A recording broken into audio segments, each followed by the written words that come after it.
The room holds its breath. Dust floats in the stale air of the abandoned storage shed, drifting like pale remnants of a moment that refused to die. For 16 years, this place had remained untouched, a sealed memory on the outskirts of Montgomery, Alabama. In the faint beam of a weak afternoon sun, the outline of old evidence markers lies scattered like forgotten punctuation marks in a sentence no one finished reading. The silence is complete, too complete, as if sound itself refuses to disturb what happened here. This is where they found Mariel Dorne, age 29. A nurse, a quiet presence in her neighborhood, known for her calm hands and her strange, easy laugh that seemed misplaced in a world that didn't give gifts freely. She died here in late autumn of 2007, and for years her case drifted between overstuffed folders and unreturned voicemails, becoming something like a rumor, a faint shape in an old corridor. Now the investigator steps back inside. Elias Ward doesn't speak as he moves across the floorboards. His breath is careful, controlled, as though afraid that any disruption might scatter the ghosts. He runs a gloved hand along the rusted metal shelf, same dust, same thin smell of damp wood and oxidizing tools. Memories echo in the dryness of his throat, heavy with the knowledge that he once stood here years ago and left without answers. The first 100 words had demanded suspense, and the room obeys. He kneels near the far wall where the original team found Mariel's purse overturned. Nothing looks disturbed. Even the pale oil stain where rain leaked in the winter of 2009 remains like a dull bruise. Time froze itself to preserve this failure. Ward exhales slow. The case had been labeled pending, which everyone knew meant dormant. No movement, no momentum, nothing but the thin hum of fluorescent lights in the basement of the evidence archive. He remembers the old photographs, Mariel lying still, one small hand curled near her face, her hair matted with dust. Her eyes had been open. He never forgot that. A single page falls from a warped plywood table as if nudged by an unseen draft. Ward's eyes follow its quiet descent. He lifts it carefully.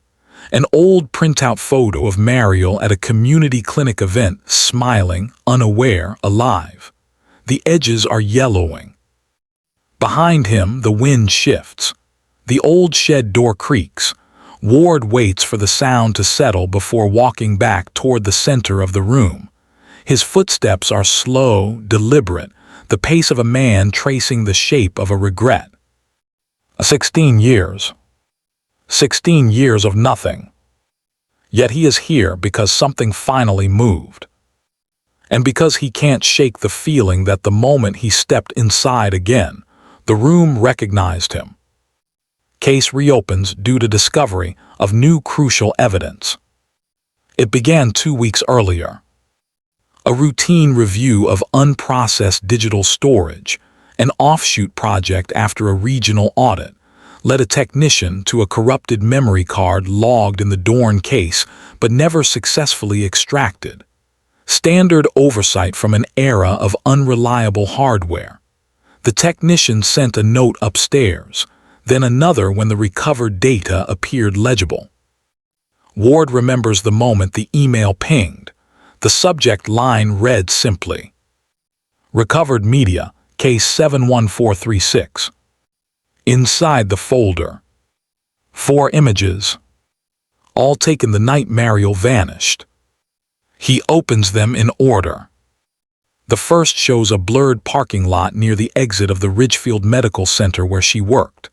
The timestamp matches her clockout time. The second captures her car, a faded blue sedan parked near the old county road. The third photo is dark, nearly unreadable, but Ward enhances it just enough to see a figure stepping out of a second vehicle. The fourth is the one that changed everything. Mariel's sedan leaving the roadside shoulder, heading toward the storage shed where she was found. Someone followed her. Someone she allowed close enough to approach. No faces. No plates. Just posture, a vague silhouette leaning slightly forward, as if speaking softly.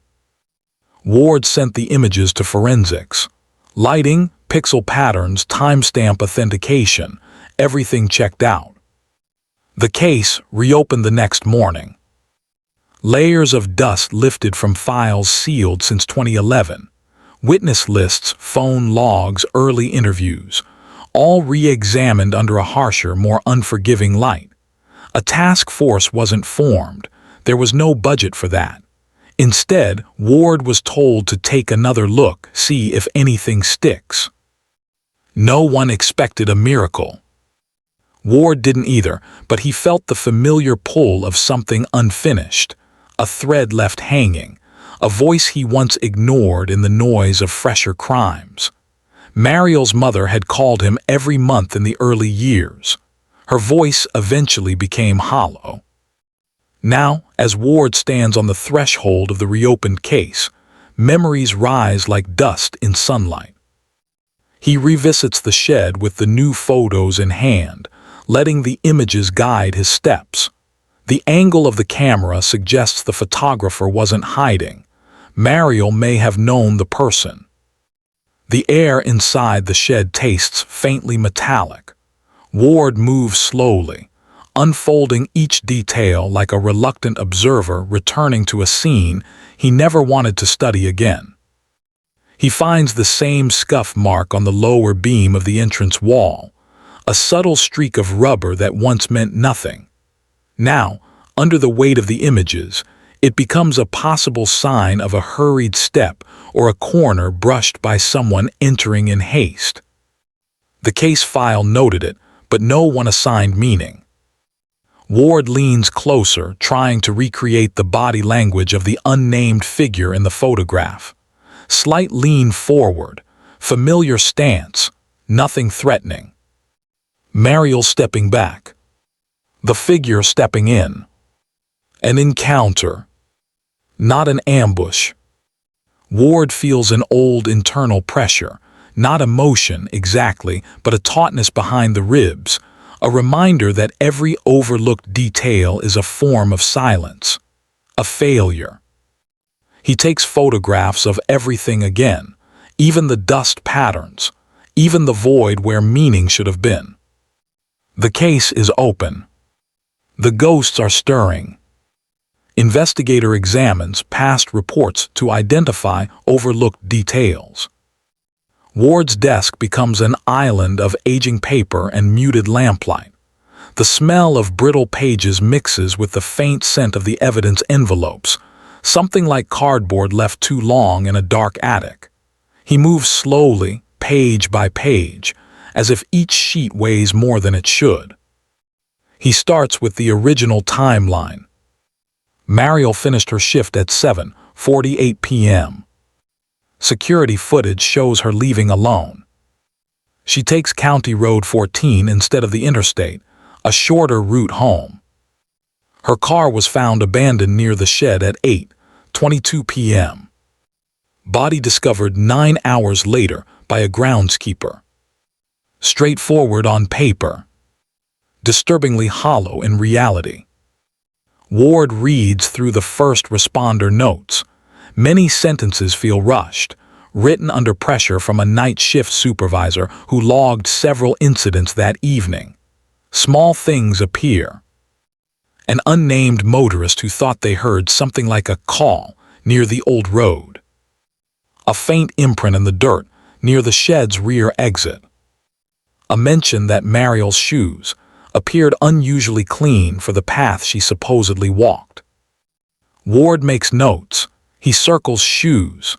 The detail rings in his memory. He had dismissed it years ago as inconsequential. Rain had softened the ground earlier that afternoon.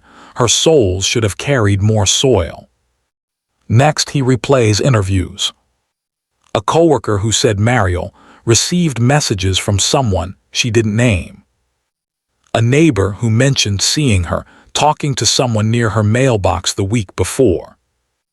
Her supervisor recalling a day when Mariel seemed preoccupied, distracted, tapping a pen against her thumb.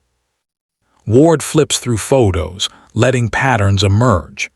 A rhythm builds, something like a heartbeat stitched through fragments. Slowly, methodically, he sees pieces that once seemed unrelated begin to lean toward each other. He revisits the statements of early suspects. A former partner, alibi solid. A visiting cousin, timeline off by hours but ultimately confirmed. A coworker who had disagreements with her, records show he wasn't in town. But there is a gap in the files. A brief mention of a volunteer at the clinic event where Mariel worked only once a month. The name circled lightly, then never referenced again. Ward underlines it now. He checks attendance lists. He reviews sign-in sheets. He finds nothing else, just the name written in neat handwriting. No follow-up interview. No address verification. No background check. He feels the weight of it.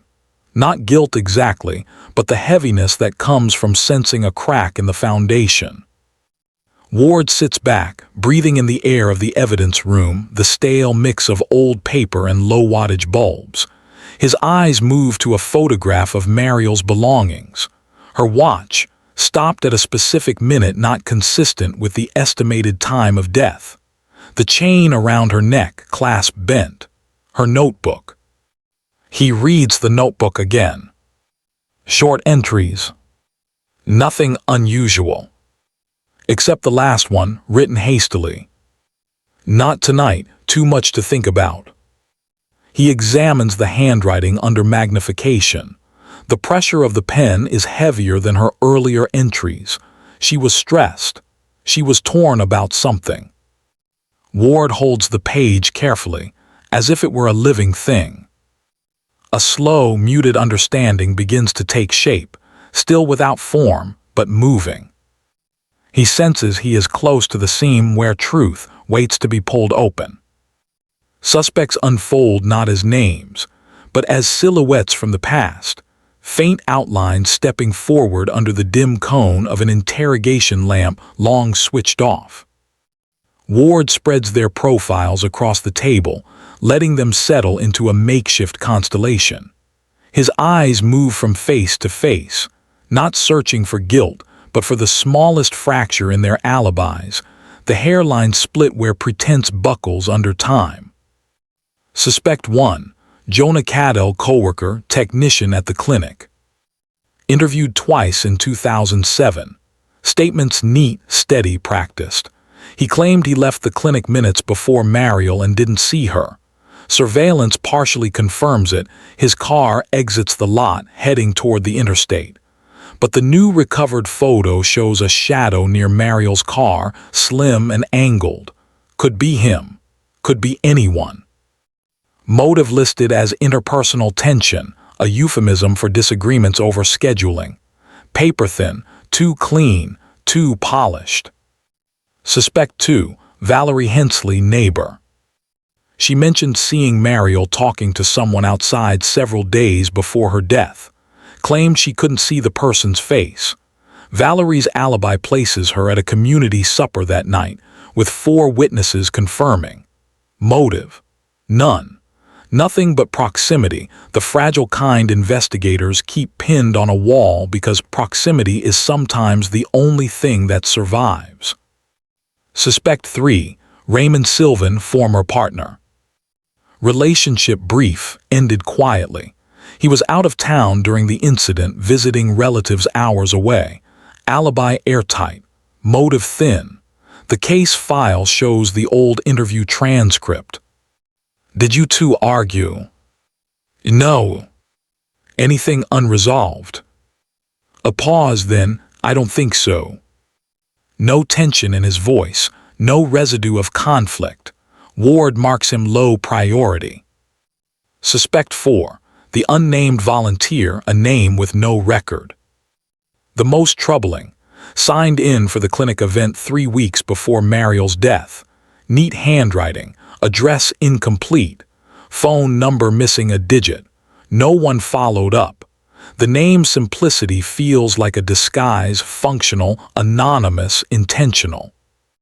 Ward copies the name again on a sticky note, placing it in the center of his workspace.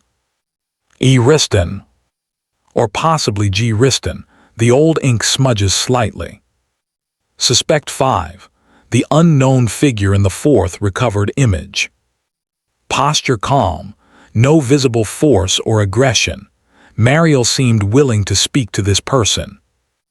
Ward stares at the silhouette, studying the shape of the shoulders, the slight forward lean. Not threatening, familiar. He presses his palms against the edges of the table, grounding himself in the stillness of the room. Suspects are puzzles, but this case feels like someone removed the corner pieces. Ward returns to the shed photos, letting the new evidence reframe old assumptions. He rechecks the volunteer list. His pen hovers above the page as he reconsiders the possibility that the clinic event was the seedbed where connection, conflict, and fear began intertwining. As he moves through the suspects one by one, he feels the narrative tightening. The wrong story had been told for 16 years, one built on absence rather than presence. The truth is in the fine grains. And someone, somewhere in this lineup, knows exactly what happened in that shed. Clues emerge slowly, linking inconsistencies to emotional conflicts. The reveal does not come in a dramatic flash. It comes in increments, small, steady, quiet, like drops falling from the edge of an old pipe, gathering into a puddle before anyone notices the growing pool. Ward starts by cross-referencing clinic rosters with regional databases. Most names show clean records. Only the uncertain one reappears, but not as a person. The signature seems to match several volunteer logs across unrelated events under different variations. Riston, Riston, Reston, always with a different initial, always with incomplete contact lines. A placeholder. A ghost. Someone who preferred to drift through temporary spaces. Next, Ward examines the detail he had circled earlier, Mariel's shoes. He restudies the ground conditions from that night, rain-soaked soil, uneven terrain. First responders noted that the soles were too clean. Ward revisits the photos of her walk from the car to the shed. The distance is short, the path is muddy. There is no reason for her shoes to be clean. Unless she wasn't walking through that mud herself. Unless she arrived in a different vehicle first. Unless she stepped somewhere else before the shed. He leans back, feeling the air shift. He returns to her notebook, the line. Not tonight, too much to think about. Written with weight, pressed hard enough that the imprint is visible on the next page.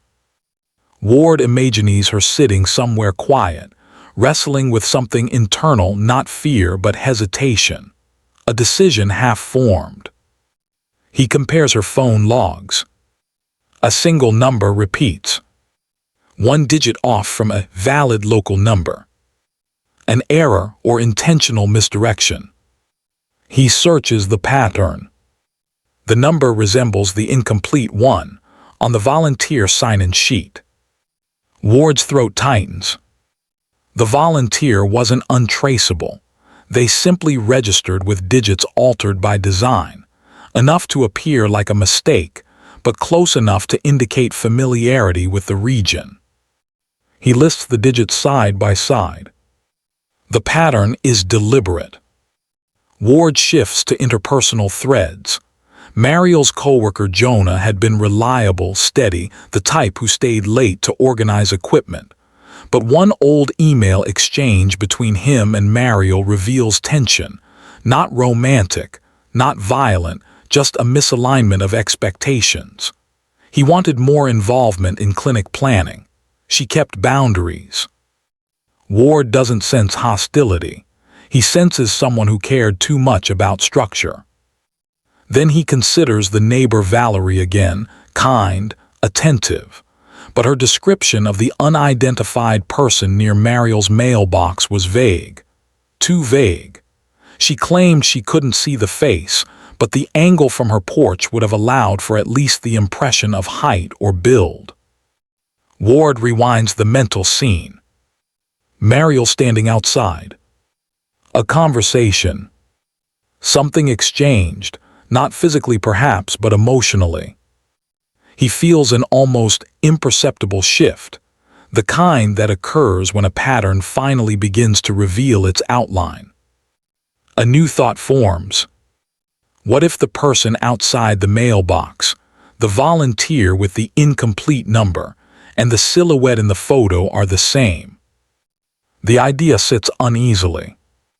Too simple, too direct, unless the truth had always been hiding in the quiet moments. Ward checks background records on the clinic's temporary supply vendors.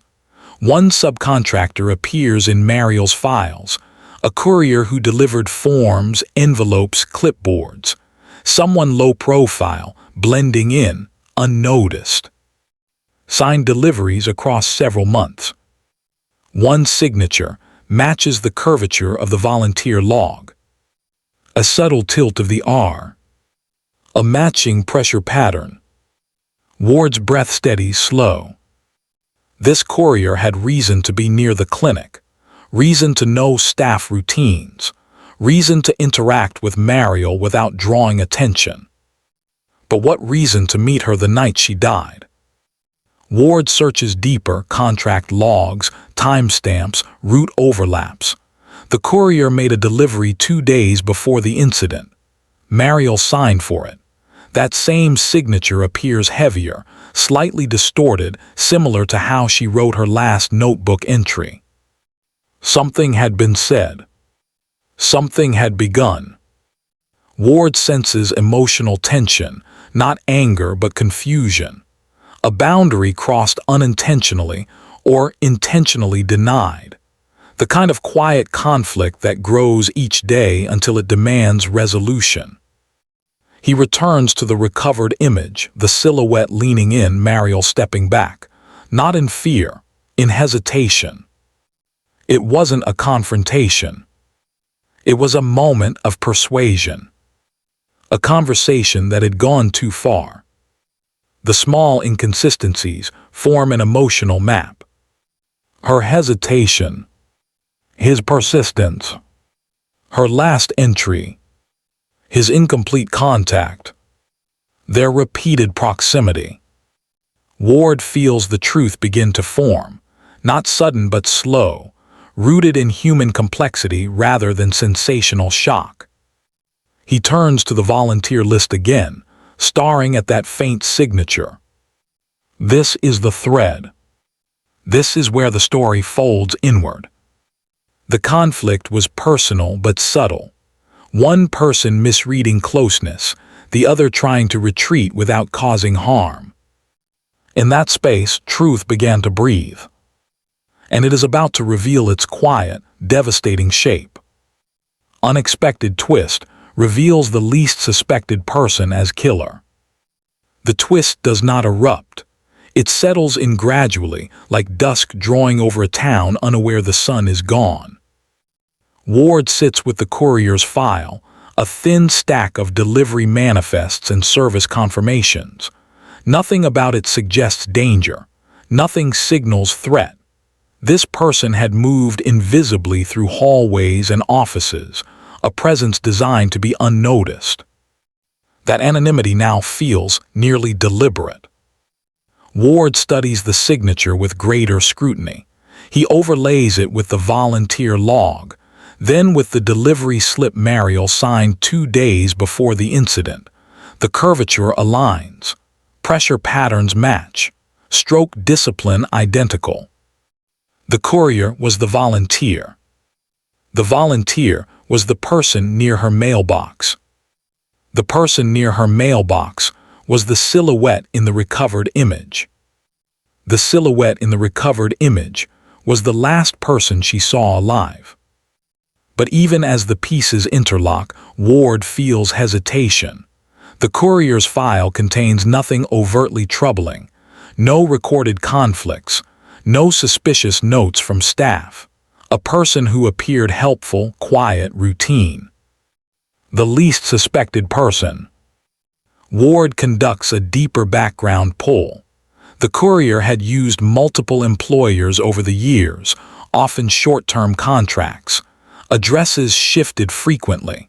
Nothing illegal, just the pattern of someone drifting through temporary roles. He finds one thing. A complaint filed years earlier at a different clinic, boundary concerns. Nothing documented beyond that. No consequences, no follow-up, just 3 lines in an internal note. Ward exhales slowly. The room seems to contract around him. He turns back to Mariel's last day. What if she had attempted to communicate a limit, a gentle refusal, something like, "Not tonight"? Not a rejection born of fear, but discomfort. And what if he misunderstood? What if he insisted? What if she agreed to talk, but not alone? What if he brought her to the shed, not with force but pressure? Ward imagines the scene not as violent, but as emotional misalignment spiraling, a conversation overheated by expectation. A plea, a denial, a step back, a step forward. A tragic escalation without intent, yet irreversible once movement begins. He checks the courier's vehicle information. It matches the vague shape of the second car in the recovered photo. No plate visible, but the silhouette of the trunk slopes identically. Ward reaches for the phone, calling the regional contact for updated records. Voice hesitant, fragmented. Need last known address, for courier name verification. He waits for the file upload. As he scans the documents, one detail leaves him motionless. The most recent address is only a short distance from where Mariel once lived, close enough for routine sightings, close enough for lines to blur. Ward moves his hand slowly across the courier's last delivery confirmation. The signature from Mariel appears slightly smudged, as if her hand shook during the signing. The courier's handwriting, though always neat, shows signs of subtle pressure increase in later months, the kind that suggests emotional strain rather than professional routine. A knock from the hallway startles him. A colleague steps halfway in. "You find something?" Ward barely nods. "Maybe." He returns to the shed photo. The silhouette's posture, forward, hopeful, not hostile.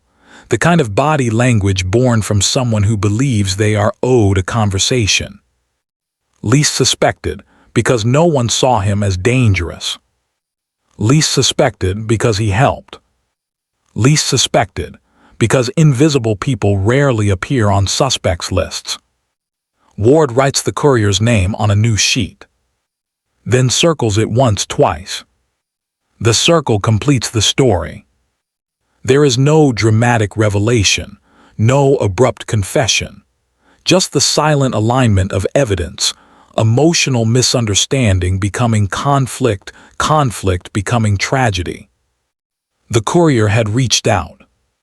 Mariel had stepped back. He moved closer. She retreated. Pressure collapsed into irreversible harm. Not premeditated. Not deliberate. Just a devastating collision of expectation and fear. The least suspected person was never a threat in intention, but a danger born from misread closeness. Ward closes the file slowly, fingers pressing into the cover.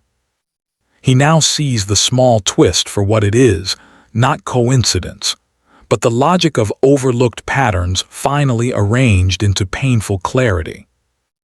Ward drives toward the last known address, the dusk outside thinning into a cool gray, an indistinct hour when light itself feels unsure. Houses pass in quiet succession. Streetlights blink awake. Lawns lie still under the mild Alabama evening, each one an island of routine that knows nothing of the story nearing its resolution. He parks halfway down the block, engine ticking softly as it cools.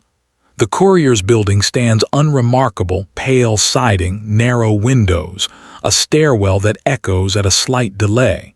Nothing about it suggests presence or absence. No clues cling to the railings.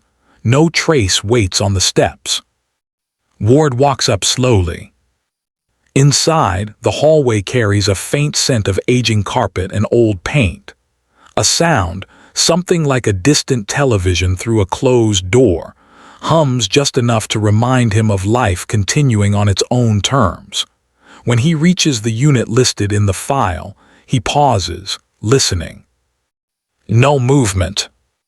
No breath behind the door. He knocks once, twice. Silence.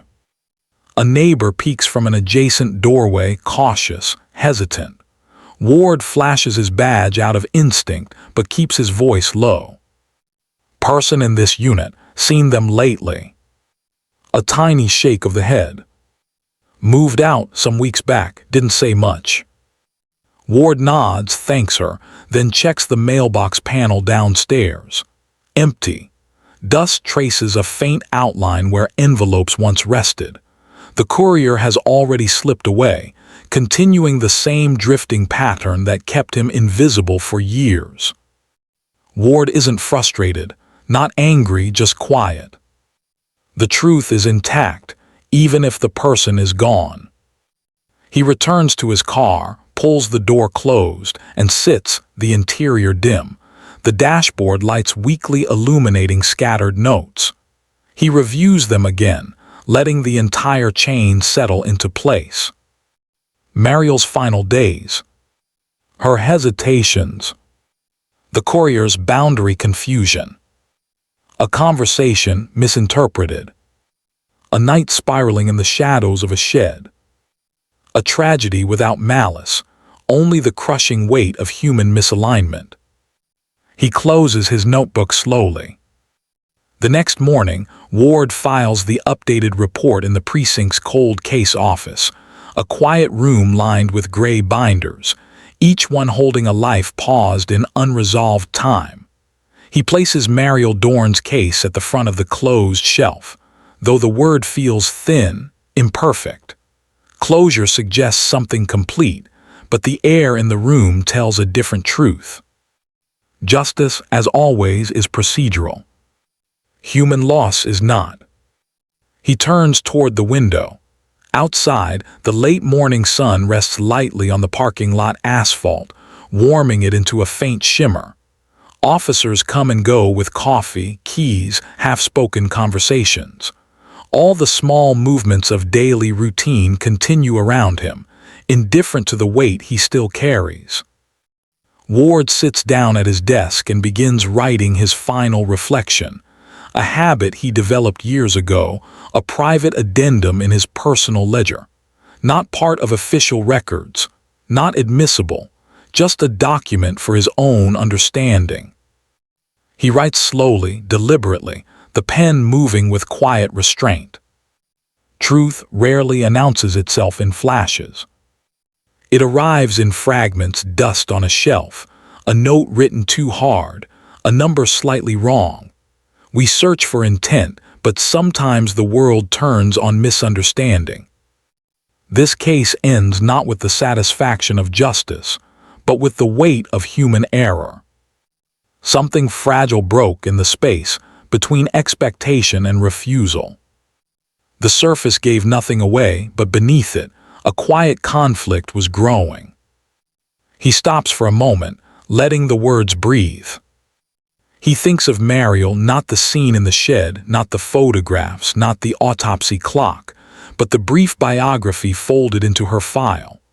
A woman who spent her days helping others heal. A life steady, small, unremarkable in official terms, but textured and real in the ways that matter. He thinks of the courier, a drifting presence who never meant harm, invisible because he chose roles that kept him unseen. Someone who wanted something simple, something familiar, and misunderstood the quiet distance Mariel maintained. Their paths crossed, and in that crossing, expectation collided with uncertainty, leading to the irreversible. Ward writes the final lines. Truth isn't always visible on the surface. It sits in the quiet, in the overlooked, in the smallest fracture. And sometimes, when you finally see it, you wish you hadn't. He sets the pen down. In the afternoon, Ward drives back to the old storage shed one last time. He steps inside as he did 16 years ago, and as he did days earlier when the case reopened. The air holds the same cool dampness, the shadows the same long, patient stretch. The dust still drifts in slow spirals through whatever light manages to slip inside. He stands in the center of the room. There is no fear here, only memory and the quiet hum of unresolved emotion. The shed remains what it has always been, a place where time stopped, waiting for someone to finish the story. Ward kneels near the beam with the faint scuff mark. His gloved fingers brush it in a silent gesture, not reverence, not grief, but acknowledgement. The mark is small, a near-forgotten detail, but it had been the hinge on which the truth turned. The scuff proves movement. Movement proves presence. Presence proves story. Something tiny, nearly invisible, unlocked everything. He looks toward the corner where Mariel was found. The air there feels heavier, as if holding the memory of a conversation that began gently and ended with devastating finality. Ward whispers something, not a prayer, not a farewell, but a single word that barely leaves his lips. Sorry. Not for the case. Not for the delay. But for the fact that the truth, now uncovered, offers no comfort. He rises slowly, scanning the room one last time before stepping outside.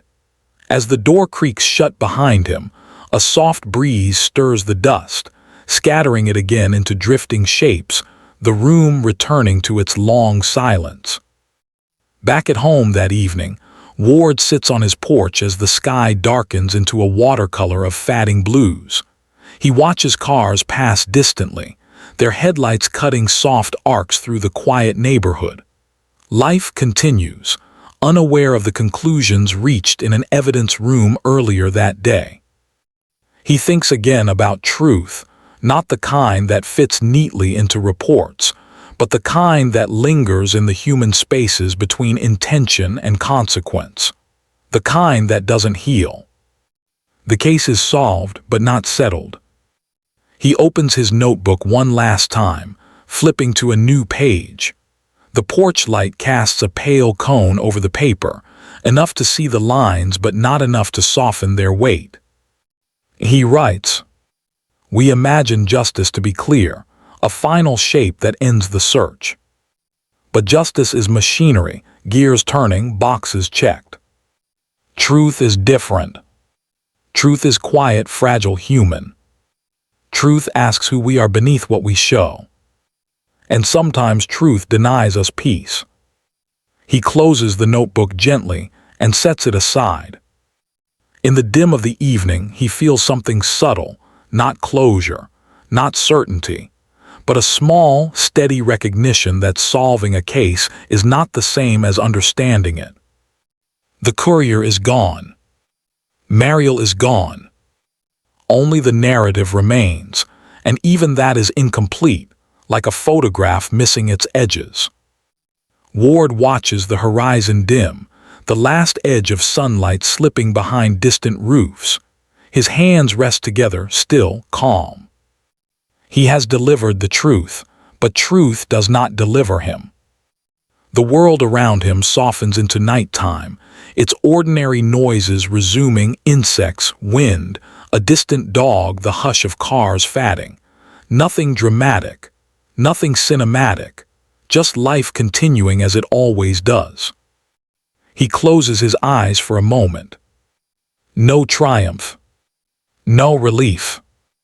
Only the steady weight of a truth that came too late. And when he finally opens them again, the night has settled fully, unbroken, indifferent, and endless.